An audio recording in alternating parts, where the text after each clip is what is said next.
Good morning students, welcome to our YouTube channel lesson second a room 10x8.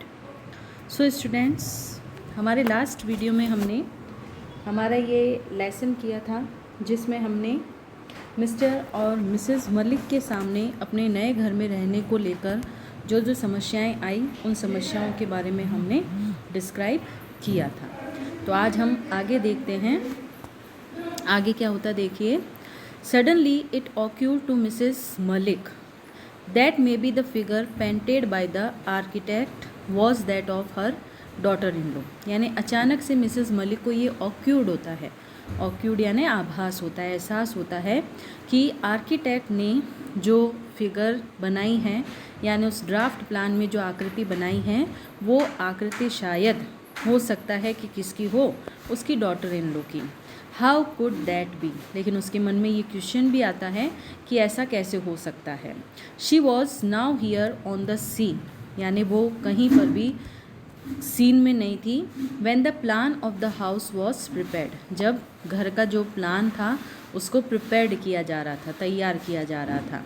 But then, लेकिन तब she was wearing A maroon coloured sari that the figure in the sketch had, कि वो वही maroon colour की साड़ी पहना करती है जैसे कि उस स्केच में उस फिगर को पहनी हुई दिखाई गई है। Yes it was maroon colour, हाँ वो मरून कलर था। Mrs Malik never like maroon colour, Mrs Malik को कभी भी मरून कलर पसंद नहीं था। It was too loud for her taste, वो उनके टेस्ट के हिसाब से यानी उनकी रुचि के हिसाब से काफ़ी लाउड कलर था, यानी काफ़ी भड़कीला या काफ़ी गहरा कलर था। It was girls like her daughter in low who were fond of maroon colour, यानी ये उस तरह की लड़कियां होती है जैसे कि उनकी बहू है जो मरून कलर की क्या होती है, फॉन्ड ऑफ होती है, यानी शौकीन होती है। She can wear maroon surely said Mrs Malik to herself, Mrs Malik अपने आप से कहती है कि वो मरून कलर पहन सकती है। I wish she could also work as hard as I did, और मैं ये भी इच्छा रखती हूँ कि वो भी उतना ही हार्ड वर्क करे, उतना कठिन परिश्रम करे जितना मैंने किया है। I had every brick of the house laid before my eyes, यानी मैंने अपने घर की प्रत्येक ईंट को अपनी आँखों के सामने रखते हुए देखा है। इन सन एंड रेन, चाहे धूप हो या बारिश। I stood on the site supervising the construction from early in the morning till late in the night, यानी सुबह जल्दी से लेकर देर रात तक मैं वहीं कंस्ट्रक्शन साइट पर रहती थी, यानी जहाँ पर निर्माण कार्य होता था वहाँ पर रहती थी, हर काम को सुपरवाइज करते हुए, यानी हर काम का बारीकी से निरीक्षण करते हुए। मैनी ए टाइम, कई बार। I help the masons with mortar and bricks, यानी मैंने मैसन्स की मदद की है, कारीगरों की मदद की है, उनको जो मसाला रहता है और जो ईंटें रहती है उनको भरने में या उनको इधर से उधर रखने में। Many times I hauled the rubber pipe and spread water on the plastered wall, और कई बार मैंने रबड़ के पाइप को हाउल्ड किया है, घसीटा है, खींचा है, and spread water on the plastered wall, और प्लास्टर की हुई जो दीवार थी उस पर पानी का छिड़काव भी किया है। Then they reach the house, फिर वो लोग अपने घर पहुँचे, यानी ये सारी जो चीज़ें थी, ये सारी जो बातें थी वो मिसेस मलिक कार में बैठे हुए सोच रही थी। तो अब वो अपने खुद के घर में, उनका जो खुद का नया घर था उस नए घर में पहुँच गए थे। His son drove the car straight to the porch, उनका बेटा कार को सीधा पोर्च तक लेकर गया, यानी सामने का जो आंगन होता है। And her daughter in low jumped out of it, और उसकी जो बहू थी वो एक्साइटमेंट में कार से उछलकर बाहर आई। And there she stood reclining against the marble pillar on the verandah, और वहाँ जाकर बरामदे में जो मार्बल का पिलर था उसके वो सहारे जाकर खड़ी हो गई। Exactly the way the architect had painted the figure in the sketch, यानी वो बिल्कुल वैसे ही खड़ी थी जैसे आर्किटेक्ट ने उस स्केच में पेंट किया था। Mrs Malik felt a wrench in her heart, यानी मिसेस मलिक को अपने हृदय में एक रेंच महसूस हुई, एक सिकुड़न सी महसूस हुई। May be the architect had moved at her, यानी हो सकता है कि आर्किटेक्ट ने क्या किया है, मिसेस मलिक को मोक्ड किया है, यानी मिसेस मलिक का उपहास उड़ाया है या मजाक उड़ाया है। Standing on the verandah close to the pillar, बरामदे में खड़े हुए पिलर के पास, trying to cover her elaborate hairdo with the maroon coloured sari, यानी अपने बालों की जो चोटी थी उसको मरून कलर साड़ी से ढकते हुए, her daughter in law was giving instructions to the servants, उसकी बहू सर्वेंट्स को इंस्ट्रक्शंस दे रही थी, निर्देश दे रही थी, about the luggage in the taxi, taxi में जो सामान पड़ा था उसके बारे में, फॉलोइंग द कार, जो टैक्सी कार के पीछे थी। The luggage had been remove from the taxi, यानी लगेज को टैक्सी से उतार लिया गया। The taxi drive drove away after having been paid, यानी जो टैक्सी ड्राइवर था उसको पेड कर दिया गया और उसका जो भी किराया वह चुका दिया गया, उसके बाद वो वहाँ से चला गया। Mrs Malik was still sitting on the back seat of their car, लेकिन मिसेस मलिक अभी भी अपनी कार के पीछे की सीट पर बैठे हुए थी। She had a strange sinking sensation, यानी उन्हें एक अजीब सा, यानी उनका दिल बैठता हुआ सा या डूबता हुआ सा महसूस हो रहा था। Then her son and daughter in law entered the house, अब उनके बेटे बहू ने घर में प्रवेश किया। They put on the lights one by one, एक एक करके उन्होंने घर की लाइट्स जलाई। Every room was lit up, प्रत्येक कमरा प्रकाशित हुआ।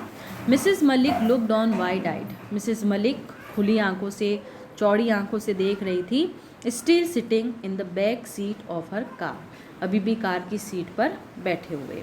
इन द एक्साइटमेंट में nobody seem to have remembered, किसी को भी याद नहीं रहा, to open the door for her the way it was done, कि उसके लिए दरवाज़ा खोला जाए जैसे कि हमेशा किया जाता है। Suddenly her son thought of his mother, अचानक बेटे को माँ का विचार आया। He ran to the porch, वो पोर्च में दौड़कर गया। And open the door of the car, और जाकर कार का दरवाज़ा खोला। A drive in the evening always makes me go to sleep, the mother spoke in a whisper, फुसफुसाते हुए माँ ने कहा कि इस प्रकार की शाम की जो ड्राइव होती है वो मुझे हमेशा नींद जैसा महसूस करवाती है। Her daughter in law had also come out, उसकी बहू भी बाहर आ गई थी। एवरी वन वॉज लाफिंग, हर कोई हंस रहा था। Mrs Malik's daughter in law was standing against the marble pillar on the verandah again, यानी मिसिज मलिक की बहू दोबारा उसी मार्बल पिलर के पास आकर खड़ी हो गई। She was trying to cover her hairdo with her maroon coloured sari, यानी वो फिर से अपने बालों को अपनी मरून कलर की साड़ी से ढकने की कोशिश कर रही थी। I am not going to eat, I have no appetite, said Mrs Malik, तभी मिसेज मलिक ने कहा कि मैं खाना नहीं खाऊंगी, मैं एपेटाइट नहीं हूँ, यानी मुझे भूख नहीं है। I would like to sleep, मैं सोना चाहूँगी। The servants had laid dinner on the table, तब तक सर्वेंट्स ने टेबल पर डिनर लगा दिया था। Then you better retire to your room, said the daughter in law pointing to room 10/8, यानी 10/8 वाले कमरे की तरफ बहू ने इशारा करते हुए कहा कि तब अच्छा होगा कि आप जाकर रिटायर करें, आराम करें। And her son conducted Mrs Malik to it, और जो बेटा था उसने भी मिसेज मलिक को उसी ओर इशारा किया, होल्डिंग हर हैंड, उसका हाथ पकड़ते हुए। She was feeling terribly drowsy, यानी उसे भयानक रूप से नींद महसूस हो रही थी। Mrs Malik shook her head again, Mrs Malik ने दोबारा अपना सिर हिलाया। But what was wrong with it, लेकिन इसमें गलत भी क्या था। Her husband had already gone, क्योंकि उसके पति तो पहले ही जा चुके थे। शी वुड फॉलो हिम, वो भी उनके पीछे जाएगी। One day she must do it, एक दिन तो उनको ऐसा करना पड़ेगा। क्या करना पड़ेगा, यानी उनकी भी मृत्यु हो गई, वो भी चली जाएगी। I thought it could be my mother in law's room, मैंने सोचा था कि ये कमरा मेरी सासू माँ का होगा। And after her it might be converted into A store, और उनके बाद मैं क्या करूँगी, इसको स्टोर रूम में कन्वर्ट कर दूँगी। दीज वर्ड्स री इकोड इन मिसेज मलिक्स ईयर्स, ये जो मिसेज मलिक के शब्द थे वो शब्द मिसेज मलिक के कानों में री इकोड हो रहे थे, बार बार गूंज रहे थे। And then she heard her daughter in law comment, और फिर उन्होंने अपनी डॉटर इन लॉ की टिप्पणी सुनी। The house is otherwise very well plan, हालांकि इस घर को बहुत अच्छे से प्लान किया गया है, बनाया गया है। It lacks only a store room, इसमें केवल एक स्टोर रूम की कमी है। I would like to have a big enough store, यानी मैं चाहती हूँ कि हमारे घर में एक पर्याप्त बड़ा स्टोर रूम हो। मिसेज़ मलिक हियर्ड इट, यानी मिसेज़ मलिक ने ये बात सुनी। एंड शी फेल्ट, और उन्हें लगा as if she was sinking deep and deep into a bottomless well, कि अभी वो बस डूबती ही जा रही है, डूबती ही जा रही है एक बॉटमलेस वेल में, यानी एक तलहीन कुएं में, यानी ऐसा कुआं जिसका तल दिखाई भी नहीं दे रहा हो।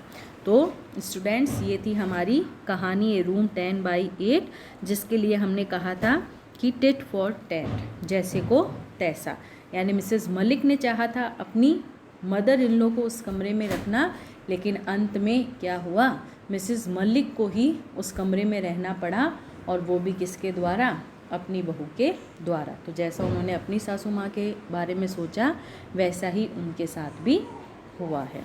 तो ये हुआ हमारा lesson complete. So thank you students.